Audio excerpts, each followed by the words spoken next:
For the first part, please simply answer yes or no. So Ms. Goodman, you'll be going first. Would you support another attempt at passing an operating referendum? Yes. What strategies would you use to build support for another referendum? I would definitely have to communicate with the community and letting them know. First off, Itasca County is one of the most impoverished counties in the state of Minnesota. All of us here in this community do not want to be taxed any further than what we already are. That is a fact. We also cannot afford that. That is also a fact. The other fact in this scenario is that if we do not have a referendum, then that is where we start having to make some unacceptable cuts in our budget. And that's where also it comes down to the fact that we very well are facing not having a public school system. We can't afford to have a referendum. We can't afford not to have a referendum. And the unfortunate fact is that unless we have support, again, it all comes down to our legislators. It all comes down to our local politicians. If we do not have that support coming from the state, then we do not have these funds coming in. And the hope is that we can lobby down on the state level to let them know what dire situations we are in and making sure that they understand where we are at as a community, not just our community members, our staff, our students, that we need their help and we need that funding to come in immediately. Mr. Gustafson, yes or no? Would you support another attempt at passing an operating referendum? No. How would you propose the district balance its budget beyond advocating for more equitable funding from the state legislature? Well, as I mentioned, I think we really need to look at the priorities and focus everything on the priorities. And I don't know that there is a solution beyond advocating, but right now the voters came back with the last referendum and it was a pretty strong vote against. And that is not listening to the voters, in my opinion, to go out there right now and say, we want another referendum. I think they tried to let us know how they feel about it, and they're burdened right now. We need to get out and advocate, as Mr. Vroman mentioned. I mean, that's a game changer, what's going on in regards to recreational taxes. We're living in a state right now that they're talking about how much they support education, and yet 90% of the school districts have operational referendums in order to keep them running. Ms. Lipsey, would you support another attempt at passing an operating referendum? No, I would not. How would you propose the district balance its budget beyond advocating for more equitable funding from the state legislature? Just what I had said before, looking at your budget versus your expenditures. I don't have an answer because I haven't seen the numbers. I don't know for sure where our expenditures are and where our cuts can be made. I don't know that, I shouldn't say I don't know that. I don't know if extra money would help. Extra money always helps. If we have more money, are we going to just carelessly spend that also?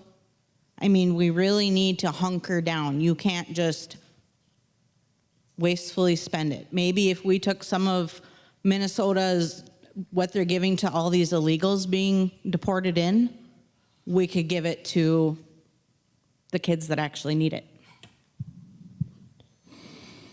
Ms. Miller, would you support another attempt at passing an operating referendum? Yes. What strategies would you use to build support for another referendum? Well, something that I know first off is that every school without a working referendum supported by their community is struggling financially. I know that. So part of that is advocating and building community to support that around the school and the children. It's not that I support paying more taxes. Gosh knows I pay a lot of taxes. But when it comes to my children and my friends' children and my family's children's future, I'm all in. Like, what do we got to do to help?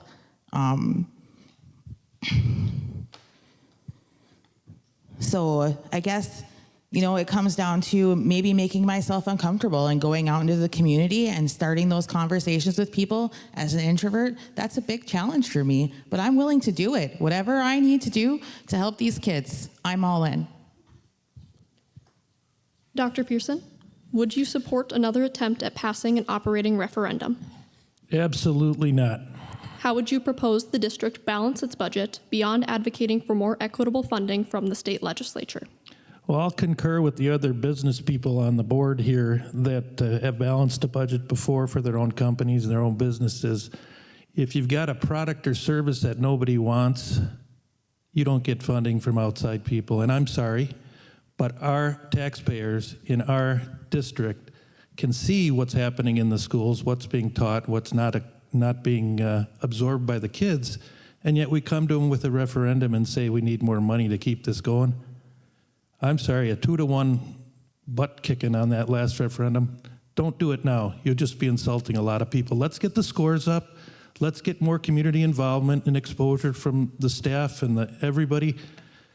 Get a good feeling going into town, and like any good business, the revenues will come in. Mr. Vroman, would you support another attempt at passing an operating referendum? Okay, you're going to be mad at me because I'm going to break the rules. I'm going to say no and yes. I'm going to say no right now because it's not going to pass. And every time we try to get a referendum on the ballot, it's going to cost money. Right now, it's not going to pass. But if we can get property tax relief in the future, yes. Now, the question is, it gets beyond the school board. Why are property taxes so high? And a big reason for that is cuts to local government aid, which causes the city to raise property taxes, cuts to county government aid, which causes county units to raise property taxes. And I don't want to get political, but you might cut income taxes that affect people primarily in the metro, and then what happens with us, we get less LGA, less county aid to county governments, and our property taxes go up. And then when the school needs more money for various things, hire new teachers, lower class sizes, we don't have it because people are understandably upset because their property taxes are high. So we have to look at how this stuff fits together. It's not just what the school district does and what local government does. We have to look at the state and what happens there as well. And we have to keep in mind that if we're going to have these income taxes that are going to benefit people in the metro, we're going to pay for that in terms of property taxes. I knew when I wrote a yes or no question, there'd be at least one of you. All right. Mr. Cowan, would you support another attempt at passing an operating referendum? There's two of us. Go for it. You got a minute. I don't know. And I think much to the dismay of some people on social media, I'm not going to make campaign promises that I don't know if I can keep. Until I can see and look at the data and look at the finances and dig into the budget, I can't say yes or no that I'm going to support something. It's an empty campaign promise in my mind at this point until you can really dig in and see what needs to happen. Do I support our kids and do I support our teachers? Absolutely. Do I support this district? Absolutely.